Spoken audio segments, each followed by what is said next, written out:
નમસ્કાર. એશિયાના સૌથી જૂના અખબાર મુંબઈ સમાચારના ડિજિટલ પ્લેટફોર્મમાં આપનું સ્વાગત છે. જોઈએ આજના દિવસભરના ફટાફટ સમાચાર.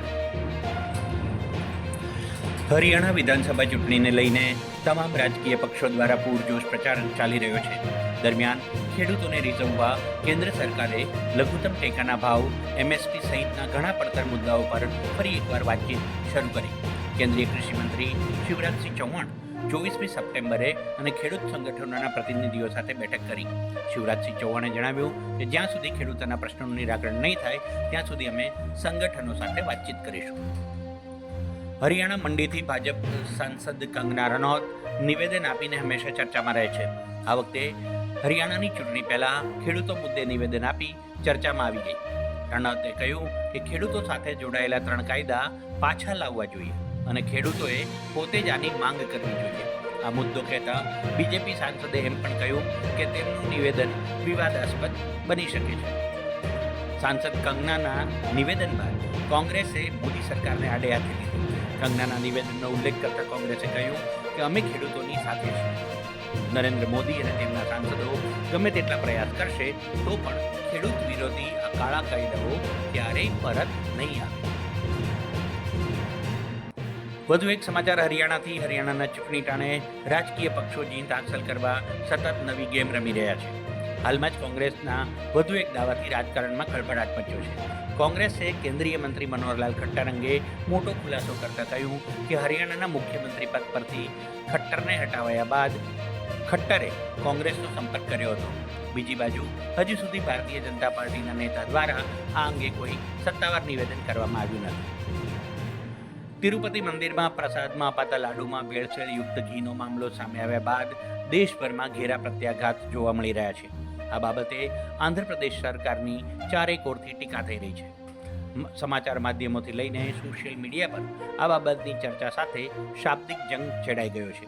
પ્રસાદના લાડુ બનાવવામાં વપરાતા ઘીમાં પશુ ચરબી હોવાનું બહાર આવ્યા બાદ લોકો આઘાતમાં છે. ત્યારે ઘીમાં ભેળસેળ મુદ્દે હવે સાઉથના 2 મોટા સુપરસ્ટાર વચ્ચે શાબ્દિક યુદ્ધ છેડાયું છે. આંધ્રપ્રદેશના નાયબ મુખ્યમંત્રી અને તેલુગુ ફિલ્મ સ્ટાર પવન કલ્યાણે સોશિયલ મીડિયા પર એક પોસ્ટ લખી તો જાણીતા અભિનેતા પ્રકાશમાં ખાદ્ય પદાર્થોમાં ભેળસેળ જણાશે તો રેસ્ટોરન્ટ અને ઢાબા સંચાલકો સામે કડક કાર્યવાહી કરવામાં આવશે.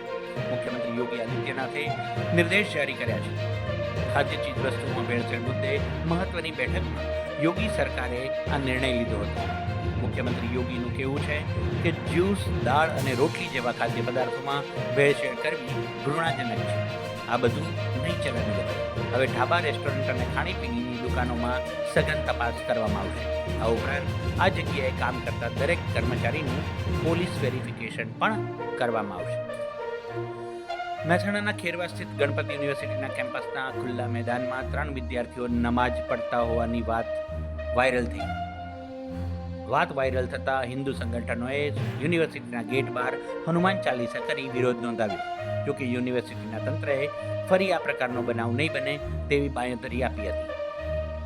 આ બાદ મામલો થાળે પડ્યો. એટલું જ નહીં, જે જગ્યાએ નમાઝ પઢવામાં આવી હતી એ જગ્યાને ગૌમૂત્ર છાંટીને પવિત્ર કરવામાં આવી. છેલ્લા ઘણા સમયથી વન વિભાગની ફોરેસ્ટ બીટગાર્ડની ભરતી પ્રક્રિયા વિવાદમાં છે. આ પરીક્ષા પ્રક્રિયા પૂર્ણ ન થતાં રાજ્યભરમાંથી ઉમેદવારો ગાંધીનગર ઉમટી પડ્યા હતા. ઉમેદવારો CBRT પદ્ધતિ રદ કરવાની માંગ કરી. ત્યારે પથિકાશ્રમ નજીક એકઠા થયેલા ઉમેદવારો અરણ્ય ભવન રજૂઆત કરવા પહોંચે તે પહેલાં જ હાજર પોલીસ કર્મીઓએ ઉમેદવારોની અટકાયત કરી. આમ આદમી પાર્ટીના ધારાસભ્ય ચૈતર વસાવા સામે કાયદાકીય મુશ્કેલીઓ વધી રહી છે. તેમના પર બીજો એક ગુનો નોંધાયો છે. તાજેતરમાં જ જેમાં તેમણે શાંતિલાલ વસાવા નામના વ્યક્તિને હોટલમાં કામ કરતો હતો ત્યાં લોકસભાની ચૂંટણી વખતનું હોટલનું જમવાનું કથિત બિલ બાકી હતું તે બાબતે માથાકૂટ થઈ હતી. ત્યારબાદ ચૈતર વસાવા અને તેમના માણસો દ્વારા શાંતિલાલ વસાવાને ઘરે જઈને માર્યાની અને ધમકી આપવાની ફરિયાદ નોંધાઈ. ચૈતર વસાવા સહિત 20 વ્યક્તિઓ સામે ગુનો નોંધવામાં આવ્યો હતો. વર્ષ 2007 આ વર્ષે ICCએ પ્રથમ T20 વર્લ્ડ કપનું આયોજન કર્યું હતું. આ ટુર્નામેન્ટ સાઉથ આફ્રિકામાં રમાઈ હતી. ટીમ ઇન્ડિયાના આ ટુર્નામેન્ટમાં નવા કેપ્ટન મહેન્દ્રસિંહ ધોનીની કપ્તાનીમાં રમી હતી. કોઈને અપેક્ષા નહોતી કે ટીમ ઇન્ડિયા વર્લ્ડ ચેમ્પિયન બનશે, એ પણ એવા ફોર્મેટમાં જેમાં તે ભાગ્યે જ રમે છે. પરંતુ ધોની અને ભારતીય ક્રિકેટના નસીબમાં કંઈક જુદું જ હતું.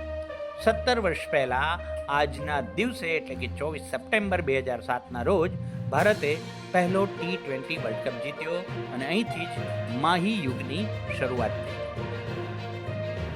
અને જતા જતા છેલ્લે જુઓ નોરા ફતેહીનો સિઝલિંગ અંદાજ.